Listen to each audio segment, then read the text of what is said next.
With the 2024 eclipses, we will have 4 eclipses this year.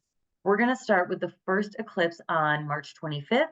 This is going to be a lunar eclipse in the sign of Libra at 5 degrees. Then we'll have a total solar eclipse in Aries on April 8th, 2024 at 19 degrees of Aries.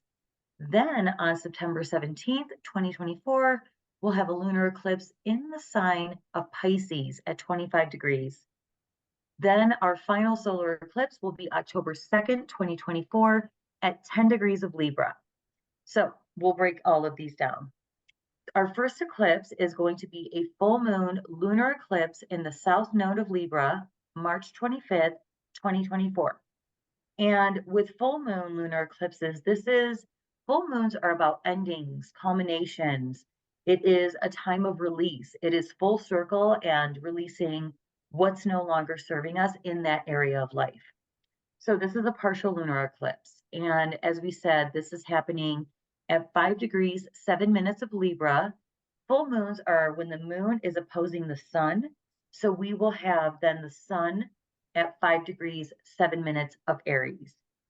So with this, people who have personal planets or points, which are the angles on your chart, between 0 and 10 degrees of the cardinal signs, and these are Aries, Cancer, Libra, and Capricorn, will feel this lunar eclipse the most. So with this lunar eclipse in Libra, on the Libra-Aries axis, we are really being called to strike a balance between the fiery, direct, freedom-seeking Aries and the balanced, diplomatic, fair, logical, and relationship-seeking side of Libra. So this eclipse is going to bring a consciousness around what we need in relationship, but also giving us a clear picture of what maintaining a potential or current future relationship will entail. So from the standpoint of Libra, because this is a Libra full moon lunar eclipse, this is making sure and identifying if there's compromise, making sure that if in a relationship we have these two people meeting in the middle, communication and ensuring both individuals have clear and healthy communication that is very much aligned with their authentic selves, and fairness along with diplomacy in order to graciously acknowledge yours as well as your partner's wants and desires within the relationship. And all of this while maintaining the Aries expression, which is our fated direction, as Aries is the north node, to also ensure that independence, individuality is being protected so that one or the other is not losing themselves within the relationship. Also self-assertion in a very tactful way is being expressed with a sense of compassion, integrity, and, just authenticity, as well as courage to know when to stay in a relationship, when to do the work, when to fight for it, or when it's time to go. But ultimately, we are being called to strike a balance between these two polarities for this lunar eclipse, this first one.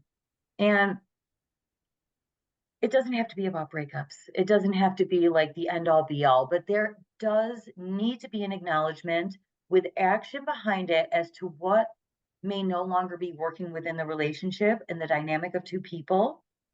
And this is something that absolutely can be worked on with healthy communication and meeting in the middle, finding this balance. And then we move to the new moon total solar eclipse in the north node of Aries. So this is big. There's a lot of stuff going on. This is going to be on April 8th, 2024. This is a total solar eclipse, and it's going to be best viewed in Bennett, Texas. There's a big eclipse gathering happening around that time, which I'm fortunate enough to be at, but this is going to be a big X marks the spot. So we have a new moon total solar eclipse occurring April 8th, 2024 at 19 degrees, 24 minutes of Aries.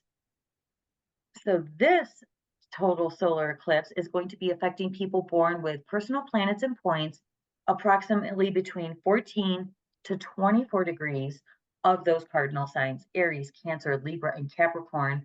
They will feel this most significantly. New moons occur. So new moons are related to the solar eclipse. They occur when the sun and the moon are at the exact same point in the sky, called a conjunction. And the solar eclipse in the sign of Aries is highlighting our personal wants, needs, invoking that sense of courage, independence, and self-assertion that we are all being asked to step into.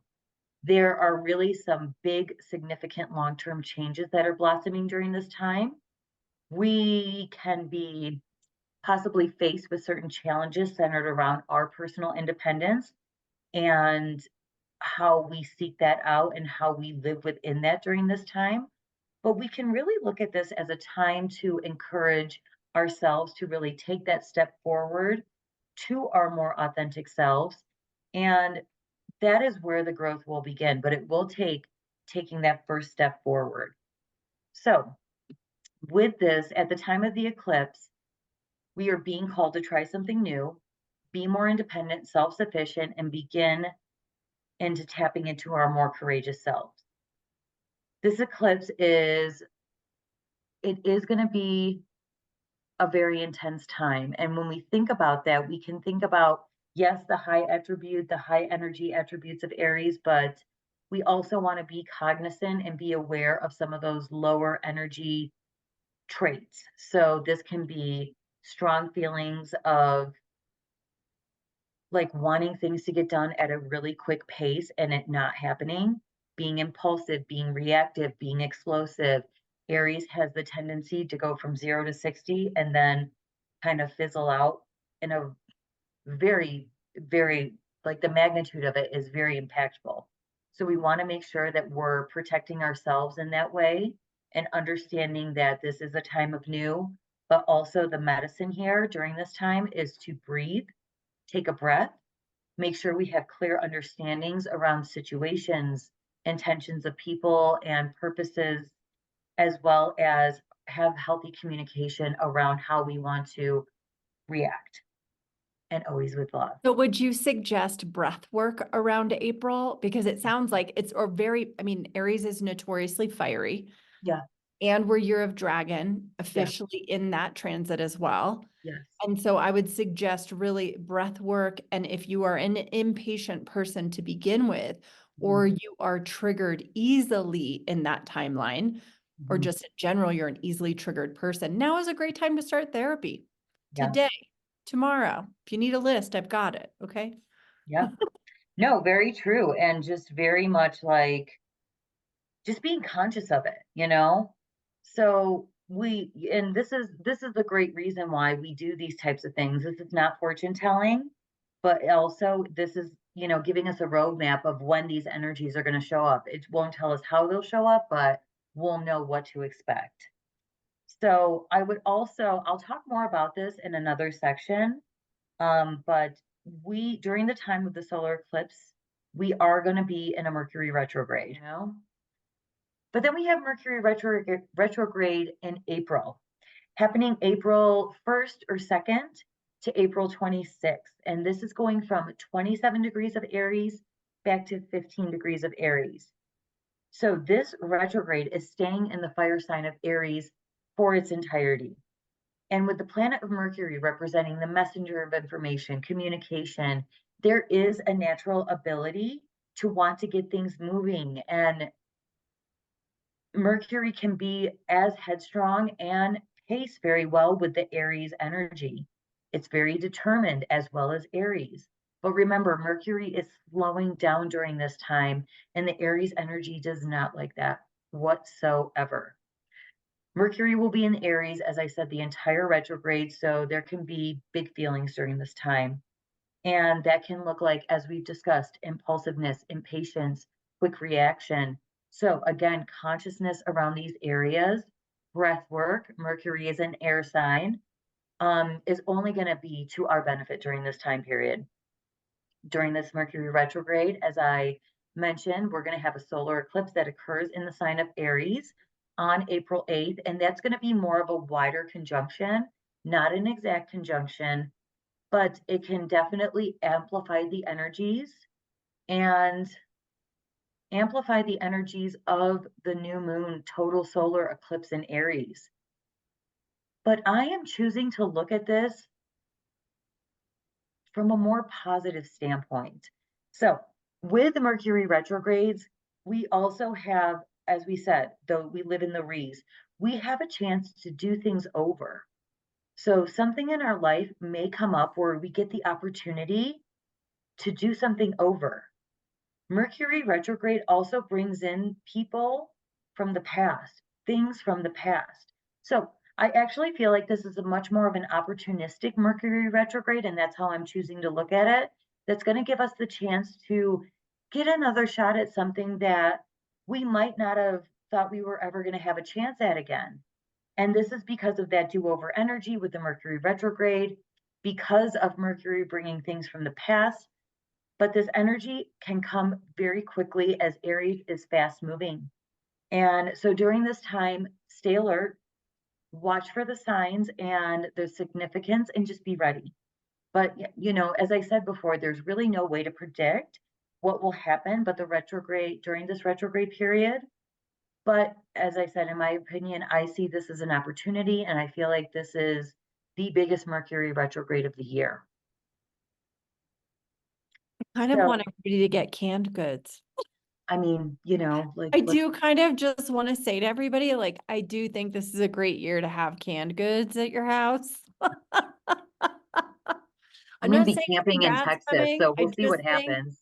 be prepared, especially Yeah. for this April sign. Like, I am just like, ooh, what is going to blow up in the government? What is going to, Mhm. Yep, in a stocked freezer, is the Tara, power yes. going to go out? Like, Yeah, something could be there, and it'll be temporary. It won't be long term, but it'll be enough that it could be a disruptor for yeah, sure. Yeah. yeah. Um, Saying like this will be a much less emotional year. So while we might physically see some dissonance, we might physically see, uh, again, the end of certain corporate mongers.